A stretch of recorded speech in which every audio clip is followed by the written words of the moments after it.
This morning, we are getting an inside look at why more than 75,000 flights have been canceled since December 1st, and weather is not the only factor. Time magazine's new cover story goes inside Dallas-Fort Worth International Airport to see who's being left at the gate. The answer comes from a computer program called the Cancellator.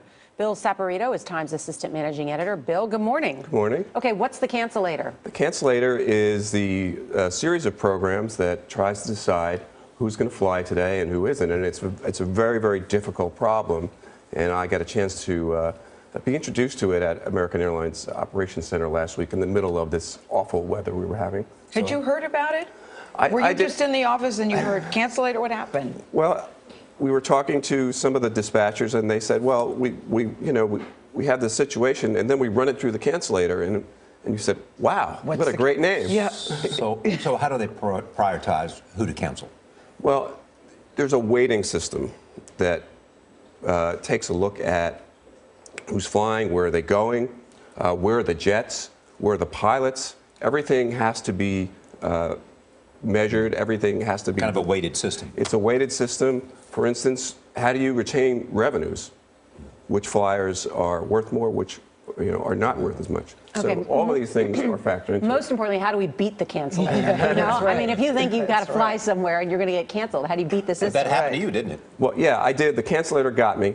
Now, I was flying between Dallas and New York. There are a lot of flights. So one of the things that happens is in the priority list, that's the type of flight that will go. It's a hub-to-hub flight, and it's what there's a lot of reaccommodation on it. So reaccom is another word that they throw around. So wherever you have a lot of reaccommodation, you can have a lot of cancellations. Mm-hmm. Now, So I still don't know how to beat it, though. I still don't. Where do I need to go? Where do people need to go? Go across the pond. Go take an international flight, because They're the least likely. They are less likely to be canceled. And if you are on a domestic flight that has a crew that's ferrying to an international flight, that's not going to be canceled, because if they cancel that flight, they'd have to cancel the international flight. But how much of this is simply a bottom line decision? Some of it definitely is, and this is a profit-making enterprise, but it's about logistics too. So if Atlanta's having weather and you have to move all your jets out of Atlanta, you have to figure out how do I get them back? How many gates am I going to be able to operate the next day? So it's not simply about money, because there's so many other variables they have to solve.